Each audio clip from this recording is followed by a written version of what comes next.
ओम शांति। आज 26 अक्टूबर 2022 है और आज प्यारे बाबा के मधुर महावाक्यों को स्पष्ट करेंगे आदरणीय आशा दीदी। ओम शांति दीदी। ओम शांति। बाबा ने कहा, मीठे बच्चे सदा इसी नशे में रहो कि हम शिव वंशी ब्रह्मा मुख वंशावली ब्राह्मण हैं।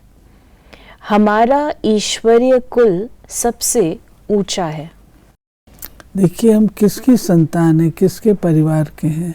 जो ऊंचे से ऊंचा है, सर्वोत्तम है, उससे ऊपर और कोई नहीं है। हाईएस्ट ऑन हाई कौन है? शिव बाबा। होलीस्ट ऑफ द होली कौन है? शिव बाबा। और इस सृष्टि पर जो सारी ये रचना बढ़ती है, उसका आदि पिता कौन है?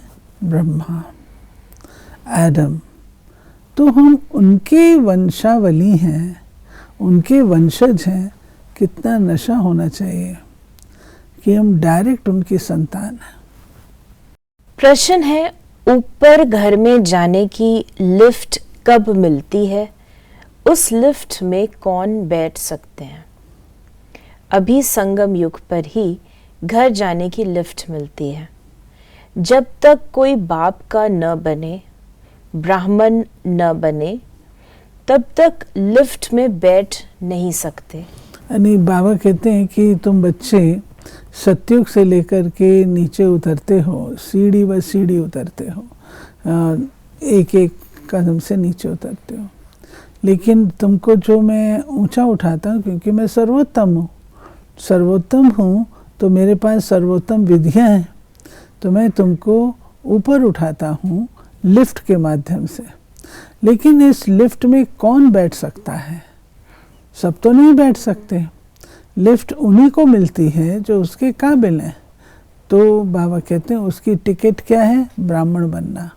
आप ब्राह्मण बनेंगे तब उस लिफ्ट में बैठ सकेंगे। पवित्र बनना, ब्राह्मण बनना, पवित्र बनना। लिफ्ट में बैठने के लिए पवित्र बनो। दूसरा, स्वदर्शन चक्र घुमाओ। यही जैसे पंख हैं, इन्हीं पंखों के आधार से घर जा सकते हो। गीत है, धीरज धर मनुआ। मीठे मीठे संगम युगी ब्राह्मण जिनको स्वदर्शन चक्रधारी कहा जाता है, वे अभी गुप्त वेश में पढ़ रहे हैं। तुमको कोई समझ न सके कि ये संगम युगी ब्रह्मा मुख वंशावली है। तुम बच्चे जानते हो हम शिव वंशी ब्रह्मा मुख वंशावली हैं, तो कुल का भी नशा चढ़ता है, क्योंकि तुम ही ईश्वरीय कुल के हो। ये बहुत नशे की बात होती है कि हम किस कुल के हैं। वैसे भी लौकिक रूप से किसकी फैमिली बहुत अच्छी प्लेस्ड होती है, तो हम उस फैमिली के हैं। ईश्वर ने ही बैठ तुमको अपना बनाया है, अपने साथ ले जाने के लिए। अब बच्चों को निश्चय हो गया है कि हम शिववंशी ब्रह्मा मुख वंशावली हैं। तुम्हारा नाम भी ब्रह्मा कुमार कुमारी है। सारी दुनिया शिववंशी है। ब्राह्मण कुलभूषण भी बने तब जब पहले शिव बाबा को पहचाने। इस समय तुम साकार में बाबा के बने हो। नहीं, बाबा कहते हैं कि ये गायन है, लेकिन प्रैक्टिकल में ये कार्य कब होता है? वर्तमान संगम युग पर जब शिव बाबा आते हैं, ब्रह्मा रथ को अडॉप्ट करते हैं और तुम्हें जन्म देते हैं, तो साकार रूप में अभी तुम उस कुल के बनते हो। फिर बाबा ने कहा, यूं तो जब निराकारी दुनिया में हो तो सर्वोत्तम शिववंशी हो। क्योंकि वहाँ पे ब्राह्मण नहीं है ना, शिव बाबा ज्योति बिंदु। जैसे तुमको जब तक शरीर न मिले तब तक पाठ कैसे बजा सको, तुम तो बाल, युवा और वृद्ध अवस्था में आते हो। मैं इन अवस्थाओं में नहीं आता हूँ। ये बहुत इम्पोर्टेंट पॉइंट बाबा एक्सप्लेन कर रहे हैं कि एक परमात्मा और मनुष्य आत्मा में, शरीरधारी में क्या अंतर है। जो शिव बाबा है वो आत्मा ही है, परंतु वो बाल, युवा, वृद्ध नहीं बनते, अर्थात वो किसी मनुष्य आत्मा के थ्रू जन्म नहीं लेते, लेकिन जो हम आत्माएं हैं, हम अपनी बाल युवा वृद्ध अवस्थाओं से क्रॉस करती हैं, माता पिता से जन्म लेती हैं, लालन पालन लेती हैं, तो हम में और शिव बाबा में ये अंतर। तो तुम अभी संगम युगी हो और सतयुगी राजधानी में जाने का पुरुषार्थ कर रहे हो। बाकी सुख के दिन सबके लिए आ रहे हैं, तुमको धीरज मिल रहा है, बाकी दुनिया तो घोर अंधियारे में है। फिर बाबा ने कहा, तुमको बाप कहते स्वदर्शन चक्रधारी ब्राह्मण कुल भूषण।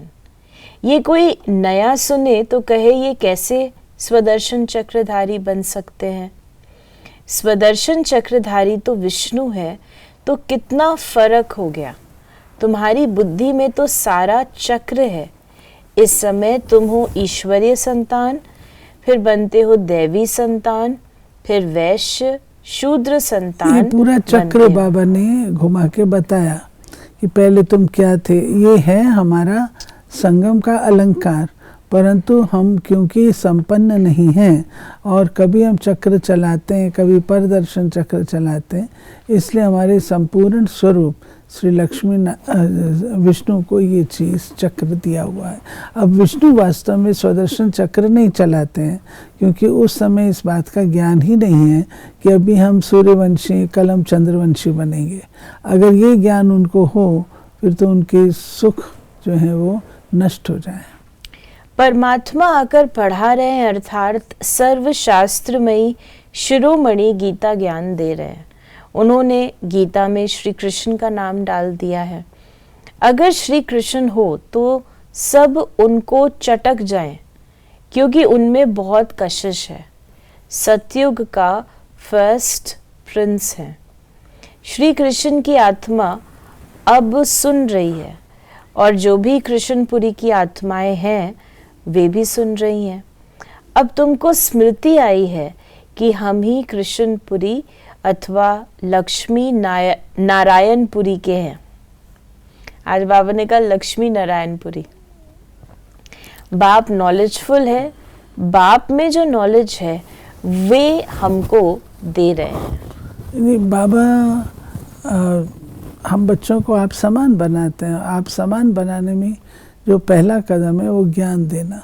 तो जो ज्ञान बाबा में है वो सारा ज्ञान हम बच्चों को देते हैं। हम कहते हैं बाप है, टीचर है, तो बहुतों को पढ़ाते हैं।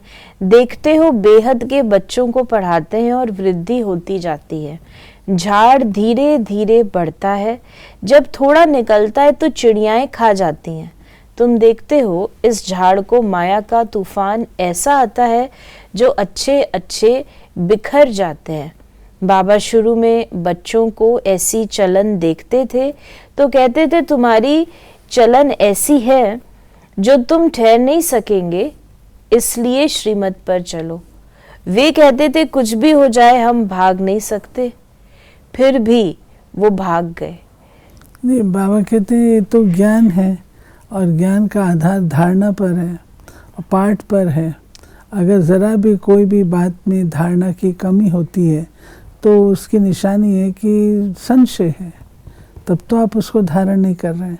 अगर आपको पूरा निश्चय हो कि ये शिव बाबा की है और सर्वोच्च से मुझे ये शिक्षा मिल रही है, तो आप उसको नज़रअंदाज नहीं करेंगे। बाबा ने कहा तब गाया हुआ है आश्चर्यवत सुनंती कथंती भागंती। तो तुम प्रैक्टिकल में देख रहे हो ऐसा होता जा रहा है, क्योंकि माया सामने खड़ी है, मल्ल युद्ध होती है। फिर बाबा ने कहा बाप कहते हैं ये विनाश की निशानी है बॉम्ब्स। शास्त्रों में लिखा है कि पेट से मूसल निकाल अपने कुल का विनाश किया। तुम जानते हो कि बाबा आया है पावन दुनिया बनाने, तो पुरानी दुनिया का विनाश ज़रूर चाहिए, नहीं तो हम राजाई कहाँ करेंगे। देखिए शिव बाबा का काम है नई दुनिया की स्थापना करना। तो नया जब स्थापन करते हैं तो उसके साथ साथ अगर पुराना भी एग्जिस्ट कर रहा हो तो नए की वैल्यू क्या रही। इसलिए शिव बाबा पुराने को नष्ट करते हैं और नए की स्थापना करते हैं, ताकि वहाँ पे स्वर्ग जो है वो स्वर्ग की राजाई चल सके। बाबा कहते हैं अंधेर नगरी है, कुछ भी नहीं जानते। अगर समझो साधु संत गुरुओं को मालूम पड़ जाए कि बाप आया है, जिसको हम सर्वव्यापी कहते थे, वो अब मुक्ति जीवन मुक्ति आकर दे रहे हैं। अच्छा जान जाएं तो आकर लेने लग जाएं, ऐसा पांव पकड़ लें जो मैं छुड़ा भी न सकूं। ऐसा हो तब सब कहें कि इनके पास जादू है और गुरु का माथा खराब हो गया है। परंतु अभी ऐसा होना नहीं है, ये पिछाड़ी में होना है। कहते हैं ना, कन्याओं ने भीष्म पितामह को बाण मारे, ये भी दिखाते हैं बाण मारने से गंगा निकल आई। तो सिद्ध है पिछाड़ी में ज्ञान अमृत सबको पिलाया है। फिर बाबा ने कहा, देखिए, ज्ञान अमृत, तीर मारो और गंगा निकल आई, ये तो नहीं होता है। परंतु ये होता है कि धरती पे तीर मारने की बात नहीं है, परंतु ये शरीर भी तो धरती है ना। तो जीव आत्मा को फोकस में रख करके कि ये आत्मा जो है योगी है या बनने योग्य है, जैसे बाबा कहते हैं पात्र देख करके दो, तो ऐसे ही पात्र देख करके जब हम तीर लगाते हैं तो उसके अंदर से वो जो स्वच्छ संकल्प हैं, जो संस्कार हैं, उनकी पवित्रता के वो जागृत होते हैं और फिर हम उनकी पालना करते हैं। फिर बाबा ने कहा, अब बाप कहते हैं बच्चे तुम मेरा बनो, दूसरा ना कोई। श्री श्री 108 की श्रीमत पर चलने से तुम 108 विजयी माला का दाना बन जाएंगे। मैं माला का दाना नहीं बनता हूं, मैं तो न्यारा हूं जिसकी निशानी फूल है। फिर बाबा ने आज हम बच्चों को वरदान दिया, ब्राह्मण जीवन में सदा सुख का अनुभव करने वाले, माया जीत क्रोध मुक्त भव। ब्राह्मण जीवन में यदि सुख का अनुभव करना है तो क्रोध जीत बनना अति आवश्यक है। भल कोई गाली भी दे, इंसल्ट करे, लेकिन आपको क्रोध ना आए। रौब दिखाना भी क्रोध का ही अंश है। ऐसे नहीं, क्रोध तो करना ही पड़ता है, नहीं तो काम ही नहीं चलेगा। आजकल के समय प्रमाण क्रोध से काम बिगड़ता है और आत्मिक प्यार से, शांति से बिगड़ा हुआ कार्य भी ठीक हो जाता है। इसलिए इस क्रोध को बहुत बड़ा विकार समझकर माया जीत क्रोध मुक्त बनो। और स्लोगन है, अपनी वृत्ति को ऐसा पावरफुल बनाओ जो अनेक आत्माएं आपकी वृत्ति से योग्य और योगी बन जाएं। वृत्ति को पावरफुल बनाओ।